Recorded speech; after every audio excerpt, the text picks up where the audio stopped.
ఒకప్పుడు ఒక అందమైన అడవిలో చిన్ని అనే చిన్న పసుపు పిట్ట ఉండేది. దాని మంచి స్నేహితుడు మిన్ను అనే గుడ్డ జింక. వాళ్ళు రోజూ కలిసి ఆడుకునేవాళ్ళు. చాలా సంతోషంగా ఉండేవాళ్ళు. ఒకరోజు ఆకాశంలో మేఘాలు వచ్చాయి.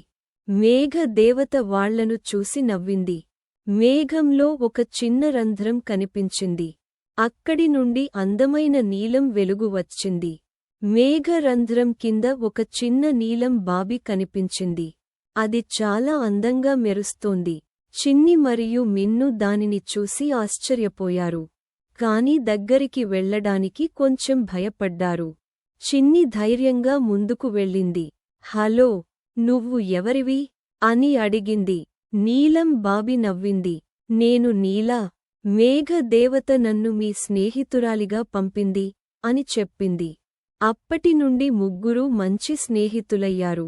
చిన్ని పాడింది. మిన్ను దూకింది. నీలా నృత్యం చేసింది. వాళ్లు కలిసి చాలా సరదాగా ఆడుకున్నారు. అడవంతా వాళ్ల నవ్వులతో నిండిపోయింది. మేఘ దేవత వాళ్లను చూసి సంతోషించింది. స్నేహం అందరినీ ఒకటి చేస్తుంది. మీరు ముగ్గురూ ఎల్లప్పుడూ కలిసి ఉండండి అని ఆశీర్వదించింది. నిజమైన స్నేహం అందరినీ సంతోషంగా. మీకు ఈ కథ నచ్చిందా? అయితే లైక్ చేయండి. మా ఛానల్ని